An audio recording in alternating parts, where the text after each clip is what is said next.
Il y a aussi les chiffres de France Stratégie, d'ailleurs, qui est un organisme de Matignon qui atteste d'un basculement démographique, mais comment dire, le poids des mots et la manière de les dire ont quand même une importance dans le débat. Quand on dit grand remplacement, théorie complotiste dans le sens où il y aurait une théorie organisée d'un grand remplacement voulu, orchestré. Vous parlez des chiffres de France Stratégie. Vous l'avez utilisé cette expression. Je l'ai utilisé, j'ai pas de problème à l'utiliser. J'ai pas de pudeur sur les mots à partir du moment où ils définissent une réalité juste. Et je vois pas pourquoi d'ailleurs je me mettrais dans le cadre défini par la gauche qui nous autorise à utiliser tel mot ou à avoir telle ou telle pensée.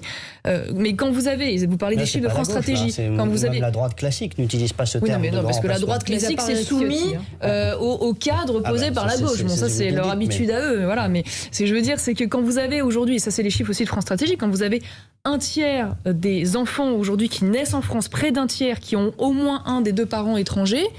Je ne sais pas comment vous appelez ça autrement qu'une forme de grand remplacement, sachant que ça ne comptabilise que la deuxième génération, puisque ce sont seulement les parents d'origine étrangère. Quand vous avez, je vous donne deux autres chiffres et je vous assomme pas avec ça, mais entre 98 et 2018, et ça c'est des chiffres de l'INSEE, le nombre de naissances d'enfants dont au moins un des parents est étranger a augmenté de 63,6% en France, dont les deux parents sont étrangers, plus 43%. Donc il y a une dynamique. Nous ne sommes pas dans la contestation des chiffres, nous sommes dans l'utilisation d'une expression qui a aujourd'hui une histoire et un historique qui fleure pour certains, quand même une théorie complotiste. L'historique de Renaud Camus en fait, parce que c'est lui qui a. Ça va pas au-delà de ça. D'ailleurs, ceux qui essayent de raccrocher ça, une fois de plus, à Vichy, à machin, un truc. Enfin, tout ça est complètement faux intellectuellement.